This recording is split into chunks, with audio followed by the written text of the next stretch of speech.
Question یہ تھا کہ آپ کہہ رہے ہیں کہ اسلام یہ ہے، اسلام پہ آپ انگلیاں اٹھا رہے ہو، ایلیگیشنز لگا رہے ہو، تو آپ مجھے سیٹسفائی کریں کہ سچ کیا ہے.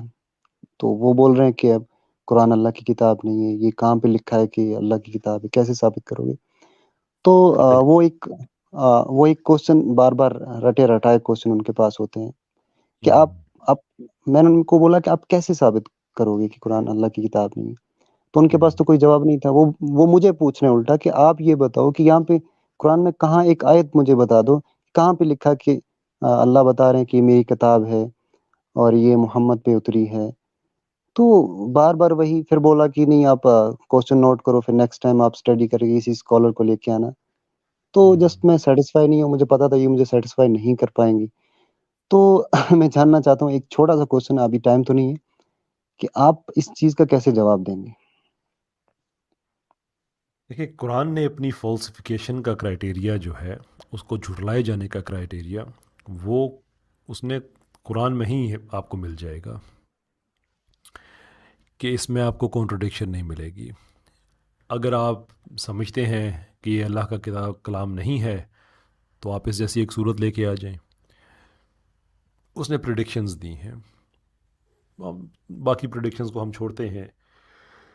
قرآن نے اپنا چیلنج صرف رہتی دنیا تک کے لیے، تو ہوتا ہے نا کہ بعد میں آنے والے لوگ ہیں، میں آج ایک کتاب لکھ دوں، کسی کو کنونس کر رہا ہوں اور ایسی باتیں لکھوں جو بعد میں آنے والے لوگ کریں گے، تو I can get away with it, اس لیے کہ جب بعد والے آنے لوگوں والے ہوں گے تو میں کون سا وہاں پہ ہوں گا.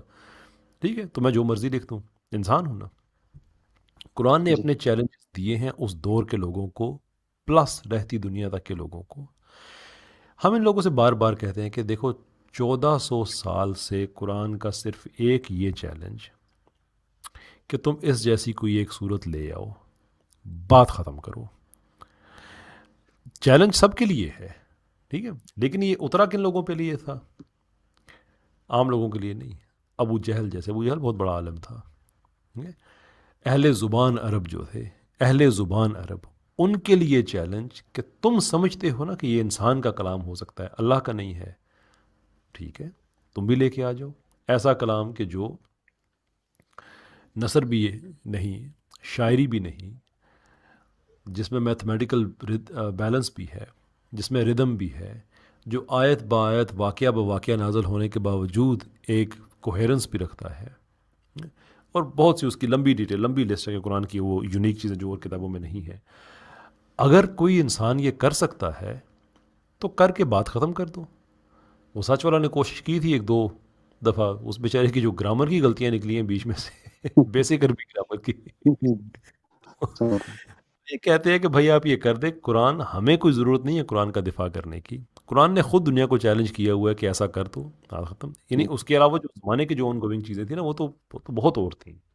جیسے ابو لہب کا ہے کہ اس کو رائٹ آف کر دیا گیا ہے. جب یہ آیات نازل ہوئیں تو اس سے تقریباً 10 سال تک وہ زندہ رہا. بعد میں یہ آیات کہتی ہیں کہ اس نے کبھی مسلمان نہیں ہونا ہے نا، یہ امپلائی کر رہی ہے کہ اس کو رائٹ آف کر دیا گیا.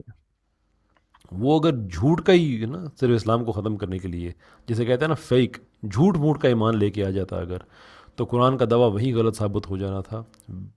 اس نے صرف اتنا ہی کرنا تھا، دنیا اسلام کو چھوڑ کے جاتی، وہ بھی پیچھے سے نکل جاتا، اسلام کو کولیپس کر دیتا. لیکن اللہ نے سرٹیفائی کر دیا تھا کہ اس نے مسلمان نہیں ہونا ہے.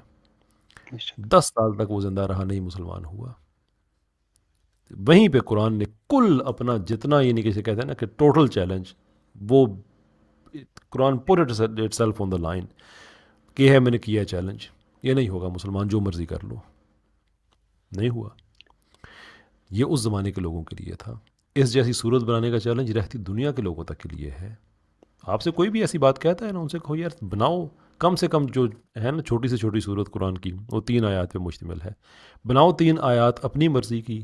ہمیں بتاؤ کہ قرآن کی کہاں سے ہم 3 آیات نکالیں اور تمہاری آیات کو ایڈ کر کے دیکھتے ہیں کہ قرآن کا میتھمیٹیکل بیلنس برقرار رہتا ہے، ریدمک بیلنس برقرار رہتا ہے. اگر رہتا ہے تو تمہاری بات مان لیں گے. Thank you so much.